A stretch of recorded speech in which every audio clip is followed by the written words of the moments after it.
Yo.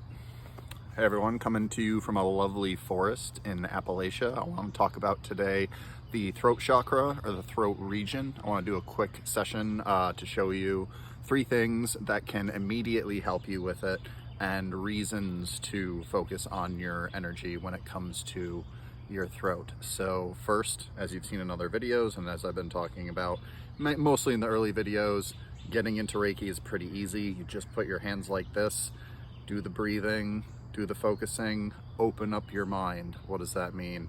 It means let the thoughts pass through.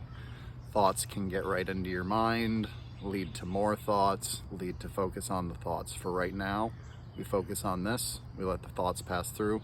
We'll get to them later, you know. So, first 3 things, big 3 things about the throat chakra is the throat itself, the physical matter, the organs, your speech, and your creation.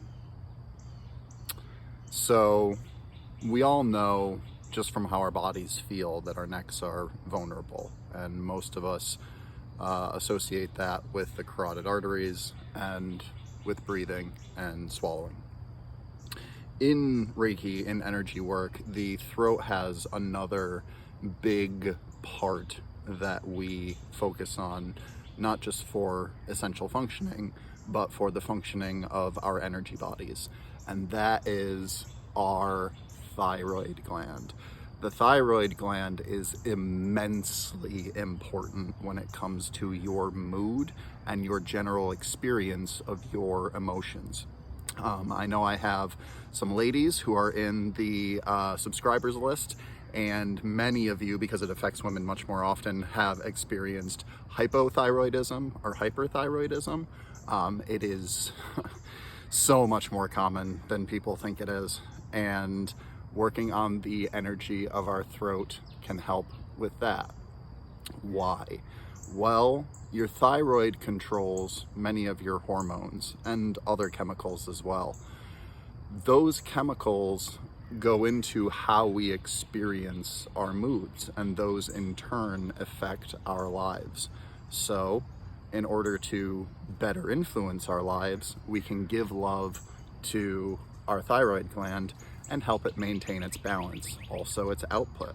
We go through a lot in everyday life, a lot of things that our hormones and chemicals, neurochemicals need to be ready for. So keeping it strong is a good way to ensure that you are keeping up to speed with everything going on in your life. And I'm sure if you're more interested, you can look up healthy foods and stuff to eat that help out with your thyroid. Next, we have speech. And speech is another method through which we use to create our own reality, and also to influence our relationships and just experience life in general. And I'm not just talking speech that we do to other people out loud with our mouth. I'm also talking about the speech that we have in our minds. The way that we use language affects everything in our lives, from the outward in terms of how we interact with other people and how we make decisions as we word them to us in our minds as we make them, and also internally as we control our own metabolism and mood with the thoughts that we think.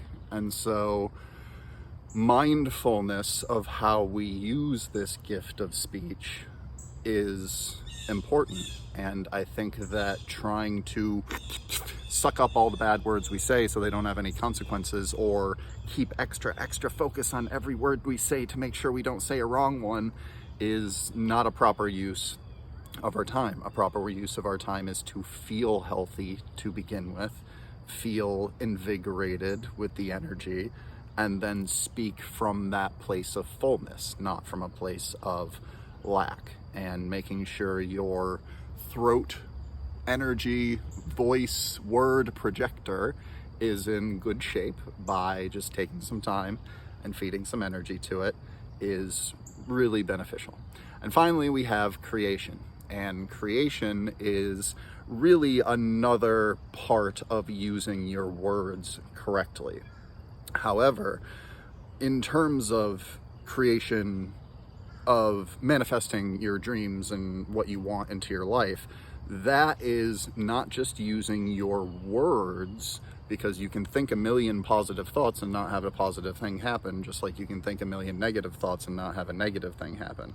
The important thing as we move forward with our understanding of the energy is to understand that the energy imbues all of our chakra centers, organ centers, and that creates powered effects for us in our life.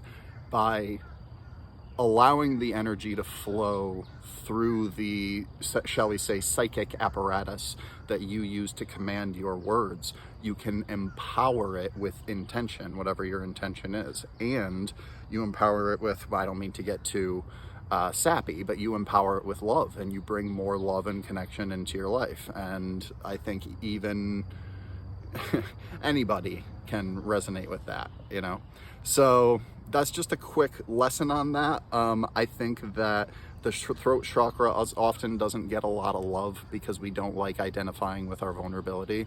I encourage you to take some time and, with loving intent, give some good energy to at least your thyroid, and try to help these very small but very important parts of our body and our energy schema, help them thrive. So after the session, we, thank whatever it is you think is granting Reiki to us, and you give yourself a moment to feel the effects, and hopefully you do. So thanks, guys. Have a good week.